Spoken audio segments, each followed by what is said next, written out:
Capital Gujarat ન્યૂઝમાં આપનું સ્વાગત છે। વડોદરા ઇસ્કોન રથયાત્રામાં 45 ટન શીરાના પ્રસાદના તપેલામાં યુવક ઉતરતો હોવાનો વિડીયો વાયરલ થતા સર્જાયો વિવાદ। વડોદરા શહેરમાં તાજેતરમાં યોજાયેલી ઇસ્કોન મંદિરની ભવ્ય રથયાત્રા દરમિયાન વહેંચવામાં આવેલા શીરાના પ્રસાદને લઈને ગંભીર વિવાદ ઊભો થયો છે।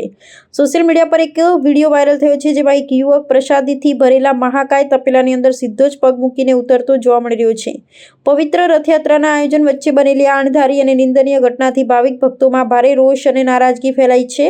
પ્રાપ્ત વિગતો અનુસાર ઇસ્કોન મંદિર દ્વારા આ વર્ષે રથયાત્રા નિમિત્તે 45 ટન જેટલા શીરાના મહાપ્રસાદનું નિર્માણ અને વિતરણ કરવામાં આવ્યું હતું। આ વિશાળ જથ્થાના વિતરણની વ્યવસ્થા દરમિયાન જ આ વિડીયો ઉતારી વાયરલ કરવામાં આવ્યા હોવાનું મનાય છે। વાયરલ દ્રશ્યોમાં સ્પષ્ટપણે જોઈ શકાય છે યુવક પ્રસાદનના મુખ્ય પાત્રમાં ઊભો રહી કામ કરી રહ્યો છે, જે ખાદ્ય સુરક્ષા, સ્વચ્છતા અને ધાર્મિક પવિત્રતાના નિયમોનો સીધો ભંગ દર્શાવે છે। આ ઘટનાએ સોશિયલ મીડિયા પ્લેટફોર્મ્સ પર વ્યાપક ચર્ચાઓ અને આકરા વિરોધને જન્મ આપ્યો છે। આ ઘટનાને પગલે અનેક શ્રદ્ધાળુઓએ પોતાની ધાર્મિક આસ્થા અને લાગણીઓ દુભાઈ હોવાની ઉગ્ર પ્રતિક્રિયાઓ આપી છે।